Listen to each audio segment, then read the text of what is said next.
And so I'm going to pick up the story back with the San Francisco team who was working on this issue of people needing to stay on food stamps. So what did they do?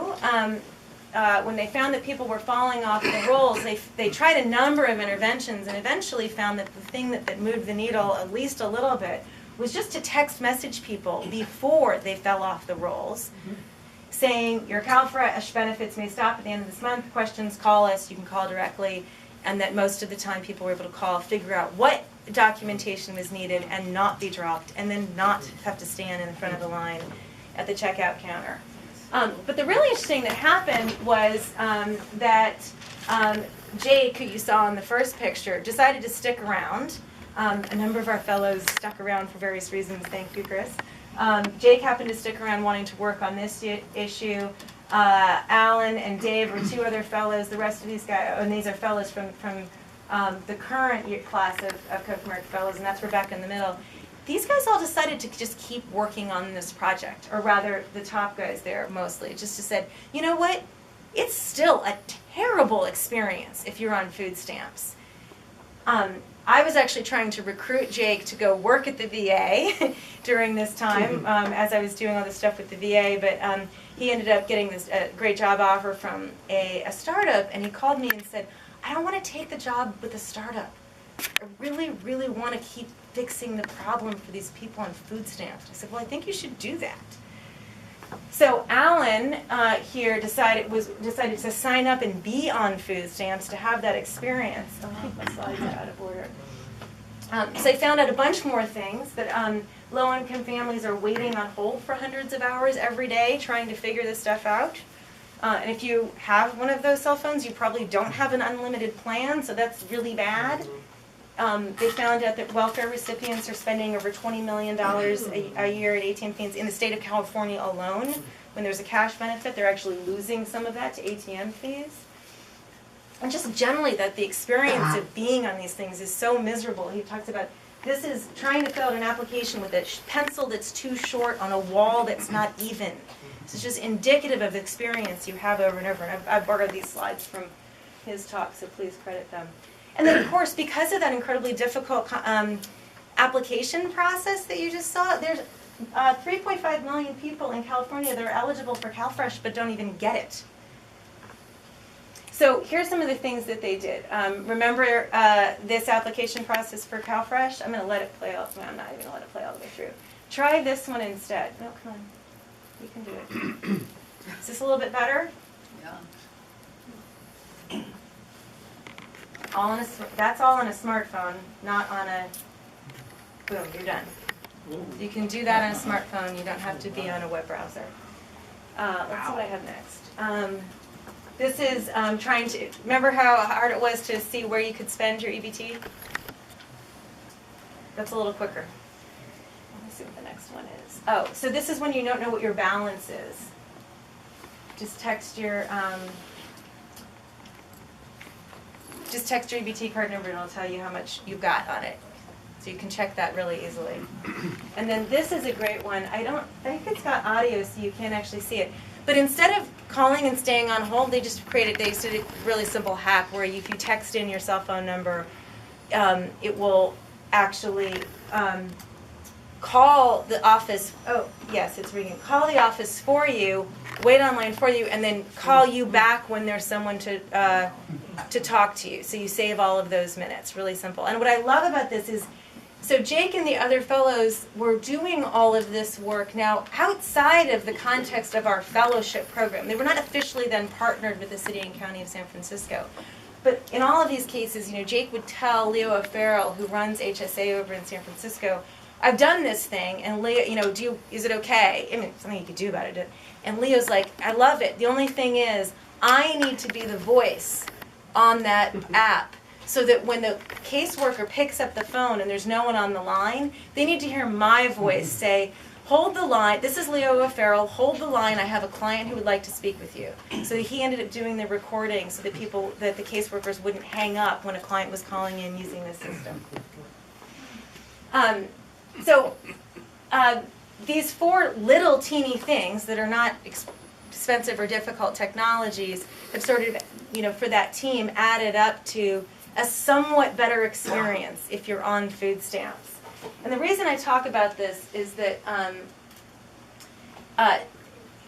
it is, for us, I think, still being able to help people who are having a terrible experience with government, whether it's getting a public records request fulfilled or getting services that you need, is at the core of, I think, everything that we do.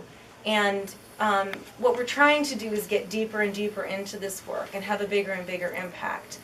And what's happened with this work with the health team, which is completely emergent, like nobody's at the strategic level of Code for America said, now we will do this thing. It was fellows working in the program who just said, I want to do this.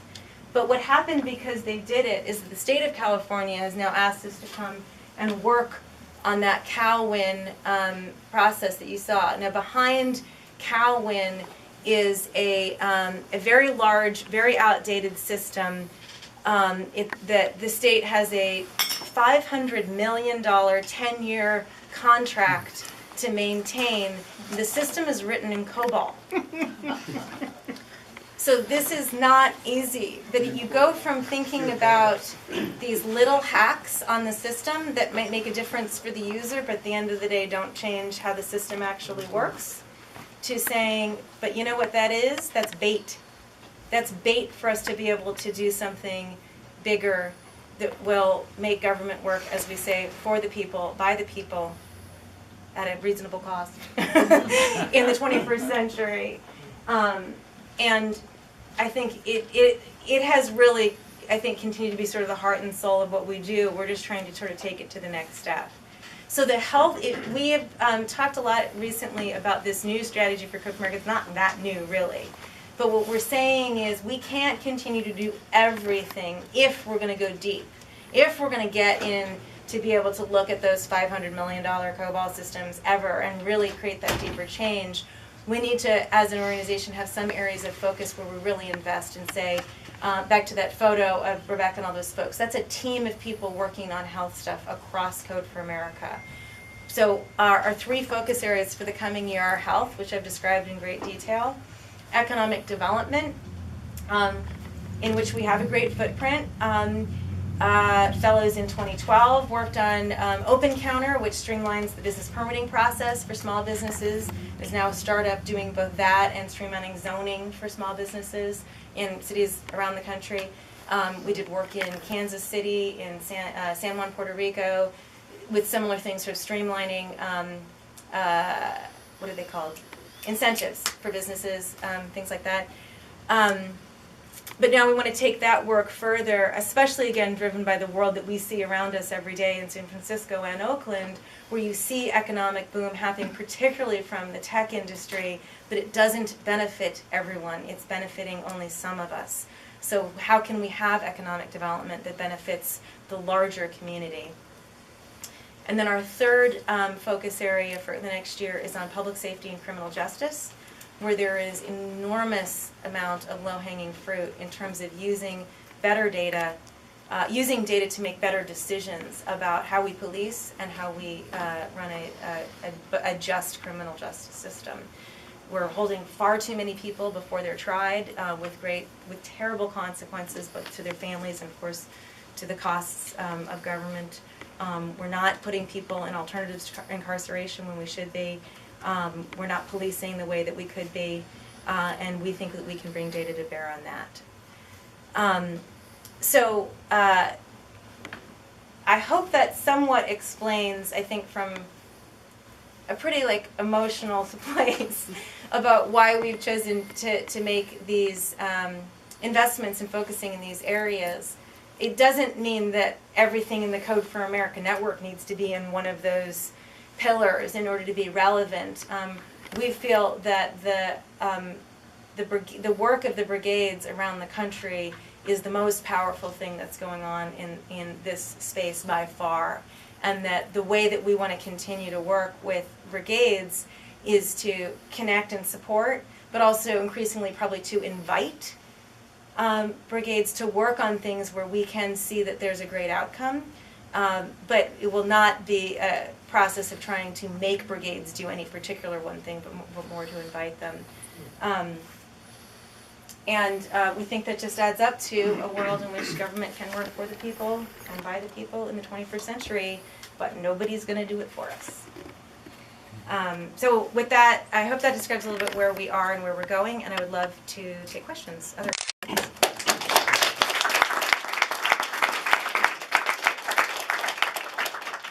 The areas you just mentioned, are they prioritized at this point, or are they just sort of open in terms of choices? They are not prioritized, but and